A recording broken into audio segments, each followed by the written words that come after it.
सूरत में बाढ़ के बाद राहत और पुनर्वास का काम युद्ध स्तर पर जारी है। इसी बीच केंद्रीय जल शक्ति मंत्री सीआर पाटिल खुद ग्राउंड जीरो पर पहुंचे और बाढ़ प्रभावित परिवारों से मुलाकात कर हालात का जायजा लिया।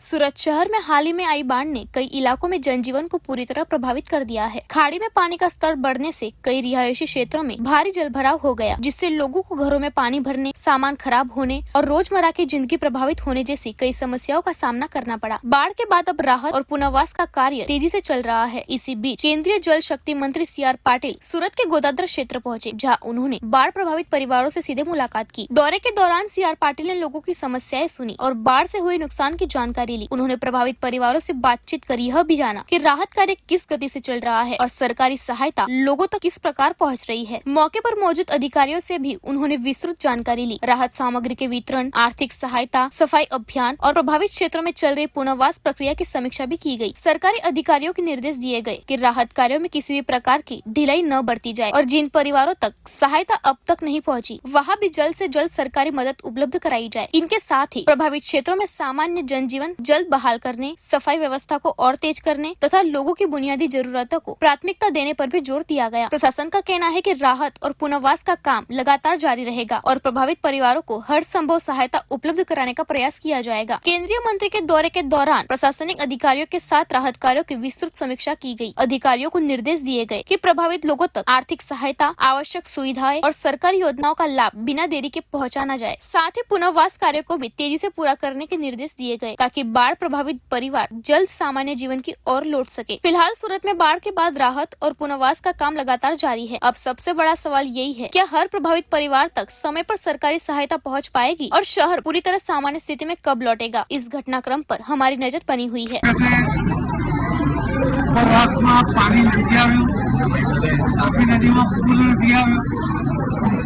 अचानक खूब मोटी मात्रा में वरसाद थयो। लगभग બધું મળીને 50-20 વરસાદનું પાણી એ સુરત શહેર ઉપરથી આવ્યું।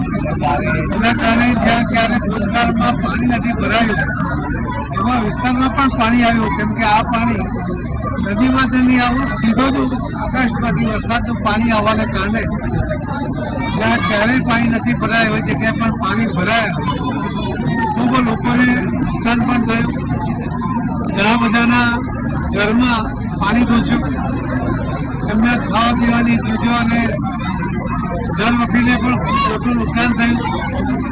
ઘણા બધા દુકાનદારોને પણ લાખો રૂપિયાનું નુકસાન થયું। માનનીય મુખ્યમંત્રી શ્રી ભૂપેન્દ્રભાઈ પટેલ એમણે સુરત અને નવસારીની વિઝિટ કરી। માનનીય પ્રધાનમંત્રી શ્રી નરેન્દ્ર મોદી સાહેબનો નિર્દેશ હતો કે દરેક જણને તાત્કાલિક મદદ મળવી જોઈએ। સર્વેનું કામ પણ ચાલુ છે। એની સાથે સાથે હજુ પણ રાજ્ય સરકાર તરફથી કેન્દ્ર સરકારના માનનીય પ્રધાનમંત્રી મોદી સાહેબના સૂચનાથી કેટલીક વધુ સગવડો પણ આપવા માટેનો વિચાર થઈ રહ્યો છે। સાંજ સુધીમાં સરકાર એ પણ ડિક્લેર કરશે। પરંતુ સુરત શહેર એ એક એવું શહેર છે કે કોઈ પણ મુશ્કેલીની અંદર સરકાર તો સાથે હોય જ છે, પરંતુ સાથે સાથે લોકો પણ એમાં મદદરૂપ થતા હોય છે।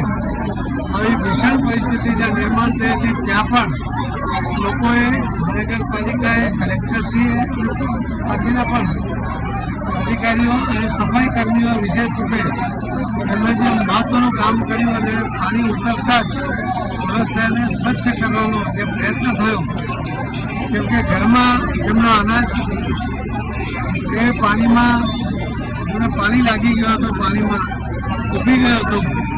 ઘર વખરીનો સામાન એ લોકોએ બહાર કાઢીને ઘરની સામે રોડ પર મૂકી દીધો। એને પણ મહાનગરપાલિકાના કર્મચારીઓ, અધિકારીએ ઉઠાવ્યો છે। હું સફાઈ કર્મીઓને બે હાથ જોડીને એમને અભિનંદન આપીને એમનો આભાર માનીશ તો ફરીથી સુરત શહેરને સ્વચ્છ કરવામાં એમનો ખૂબ મહત્વનો ફાળો રહ્યો છે। દર વખતે આ સફાઈ કર્મીઓ સુરત પદ્ધતિ આપે છે। સુરત શહેર ક્યારે એમનો રોડ પૂરો નહીં કરી શકે, ભૂલી પણ નહીં શકે। તો માન્ય પ્રધાનમંત્રી મોદી સાહેબનો, માન્ય